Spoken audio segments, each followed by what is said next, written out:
Hi guys, it's Omer from MMOs.com. Do a quick second impressions gameplay video for Soulworker, a free-to-play action MMORPG developed by a company called Lion Games and published by GameForge. I'll spend about 10 to 15 minutes running around checking this game, make some comments. If you guys do want to play Soulworker or just learn more about it, do check out the full review on MMOs.com on the link below. So let's go get started right now. We are in game and we are looking at these quality animations. Somebody over in the Korean studio Lion Games actually animated this into the game, and I love it. 10 out of 10. My second look video, I remember playing this back when it was available only on the Japanese server for some time, but now the game is available in English and it's doing quite well on Steam. I'm only level 13 on this character so far. I've only played about 7 or 8 hours or so, and I'm in the second area of the game called Kansas City. If you ever played any game like Kritika, Dungeon Fighter Online, Dragon Nest, Vindictus, Soulworker follows the same tried and true mentality of basically instance dungeons with persistent towns. You have these hub areas that you can see other players, get quests, access to auction house and whatnot, and then you have to go to the instance areas for various quests. So we're going to go towards this area for our first quest. It's even marked on our map with quest, and these little zones basically give us a little hub world over here. We can go right to this area, blocked episode 1, and let's go do the creepy sea breeze quest. There's normal, hard, and manic mode as well, and if you do the modes on different difficulties, of course you get better rewards. Now there are a few key differences between Soulworker and games like Kritika and Closers. From my experience, Soulworker seems to be the more difficult one of those.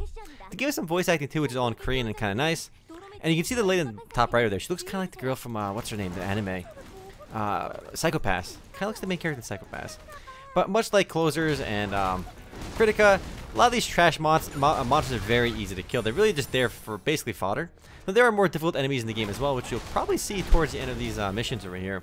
Now, I've played a bit of Kritika, I've played a bit of Closers, and I do want to say one of the key differences with Soulworker is the game is definitely a bit harder. I remember when I played Closers Online and I played Kritika, I remember face rolling through all the content early on, and that's not entirely the case in Soulworker. Pretty much right from the get-go, if you don't pay attention, it's very easy to die to bosses.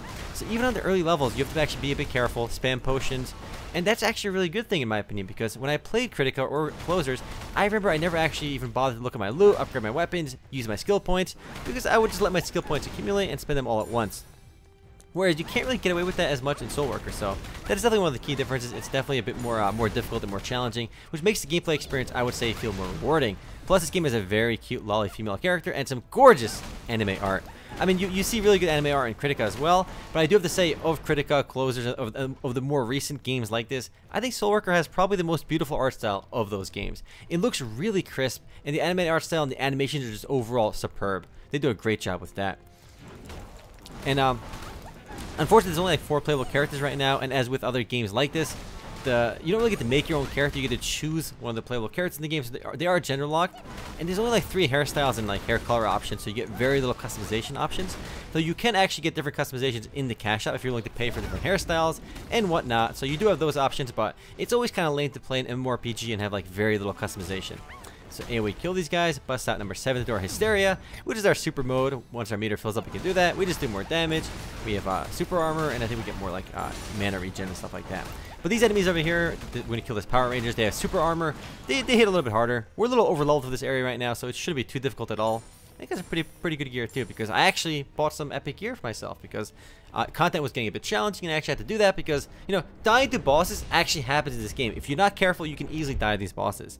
And there's some, you know, you gotta learn their patterns. And clicking shift kind of gives you your iframe. You see that coming, you dodge out of the way, and it's pretty brutal because if a single attack from a boss can actually do a lot of damage.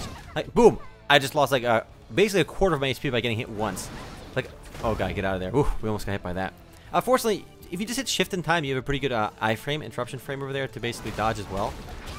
Oh, we almost got hit there, but we dodged again. So you have to actually be a little careful in these fights, and you want to definitely try not to get hit. If you do get hit, you can spam potions. They only heal for 500 right now, but you're gonna have to spam them if you don't want to die, which is, it's a nice feeling to be worried on basically a regular mob. This is not even on a more difficult challenge, and it's not on a hard mode either. And these fights are actually much harder on manic mode and hard mode as well. The game has a stamina system similar to Closers and Kritika as well. But really, the main difference I would just say is the difficulty, and the art style is a bit crisper. My personal complaint with these kinds of games, maybe not too much bash at Soulworker in general, is that they're all pretty similar. Whether you've played Kritika, you've played Dungeon Fighter Online, you've played Vindictus, the core concepts are very similar. In fact, I would say the core, this guy bugged out over here, the core there we got dodge over there. The core premise is almost identical. Really, they're just very slight variations of the same kind of game, which is unfortunate because I think Soulworker is actually pretty fun.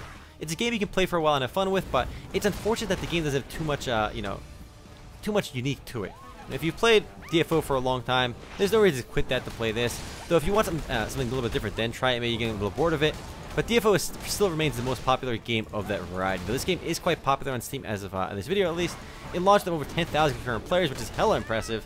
And we finally killed this guy pretty easily. Boosh. Get a nice little view of my character's panties as well. And you get really cute animations at the end of each of these dungeons as well, which is really nice. I got a little wink to my shadow thing over there. Got the S rank. No S+, Ripperino me. And yeah, we did this. Unfortunately, we're not level 14 yet, so we can't do the next area. When we head to our quest, we might be. So my biggest concern, I would say, with Soulworker is that besides the fact it's not really too original, which is okay because it does the same thing, but it does it pretty well that you can still have fun with it. My biggest concern with Soulworker is that you do find weird pockets of time in the game where you can't do the next quest and you're left grinding old quests. Like, not even side quests. You're left playing through old levels purely to grind through them. There's just these weird gaps in the story where you know, even if you do all the side quests, you just grind for like 30 minutes, 40 minutes, up to an hour of the same content you've already done before on hard mode just to get the next level, which is kind of weird because you want to get to the next stage. I know, you know, if you've played Closers, it basically kind of guides you through the main story quest. You really have to grind. Here you have to grind pretty early on. I love my character's art too. The lolly guitar girl is A+. That's a key reason to play Soulworker. So we got another quest over here. We did level up as well. We have a side quest as well. Might as well grab that too. There we go. Let's talk to this dude. And obviously no one's going to read these. Grab that as well. One more side quest over here. Let's talk to you. Interesting mascot going on there. Illegal ship level 14. Nice. Skip that. Accept. You might as well grab every single quest you can. If you played any of these games, it should come as no surprise to you. Out the way level. Do all the side quests. You might as well. The actual anime art for the characters themselves are gorgeous as well. Like, the quality of... just the production value is definitely there. I would have loved to see a game like this with an open world. Unfortunately, there really aren't too many open world persistent MMORPGs. You have games like BDO, you have games like Terra and Black Desert and Blade and Soul, and that's basically it, unfortunately. Get this quest, and then we can jump right to our... oh my god, talk to this guy too. A lot of going back and forth with these quests. You can see characters customize appearances, but those are stuff you can buy in the cash shop, and that's really the only way to customize, which is kind of lame. There's like 3 hair options, 3 eye colors, and that's like literally it. Which is really sad because it's a relatively new game. So the English version took a while to come out, unfortunately. Alright, are we good? Are we good? We got the quest? Next, skip. Alright, we're good. We can do our next quest now. Oh, we have 2 more side quests, but for now, we should just grab all those, but I'm gonna go do one more level real quick. Let's go outside. We have 2 quests now. We have to go, wow, we can go this way. Let's go, that's the wrong way. We can't go. That's all 24. Let's go up over here. I'm pretty sure it's not gonna let me go here anyway. Oh, we can. It might be a persistent area. Steel Graves, 1 single player only. Let's get out of there. We're gonna go to our current quest, which is going to be where we just came in. It's going to be the next level 14 area. I've enjoyed my time with Soulworker so far. I do intend to keep playing it for a bit. For me, personally, these kinds of games are fun to play in short bursts. It's not a game I think I can actually like really commit to hard, but it's a game I can see myself playing in between like other games. And it's a fun game because the core combat is action-oriented. The action combat is fun. It's one of the game's strongest aspects in my mind. The action combat in Closers is great too, and Kritika is great too. Unfortunately, these level designs do get kind of repetitive. Basically, every little like zone you go into has like one kind of theme in it, and you can see the same monster over and over again. But once you complete the 4 levels in there, and you go to the next like little instance where you can find like 4 more stages, it gets more varied that way. But until you until you complete each zone, the same enemies get recycled and whatnot. This map is full. Let's go to the next one. Proceed to the next zone. And you can set up your own combos as well. I have a bunch of them set up at the bottom already. The mashing auto attack is pretty powerful on these basic trash monsters. The only time you have to really use skills is when you're fighting more difficult super enemies and bosses. And if you're trying to grind manic mode into harder modes, it does definitely get a bit harder. And even here, it's very common to actually die on boss fights if you're not paying attention, because a single boss will slap you for 25% of your HP even on normal mode. So you're kind of required to be attentive. Oh, we got to kill some stuff. You have to withstand your opponent's attacks for 35 seconds. Should be super easy on normal mode anyway. The game runs buttery smooth as well, which I like. Your attack animations, everything just feels super smooth.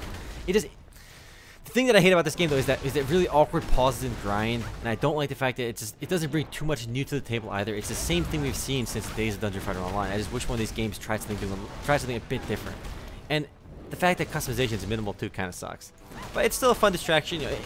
I recommend giving it a try, even if you don't like it. After it's a free-to-play game, and I would say it's one of the better games of this variety. Though I think DFO is probably still the best. Vindictus is an oldie and classic one as well, so probably Vindictus, DFO, and Soulworker would be my top few of that list.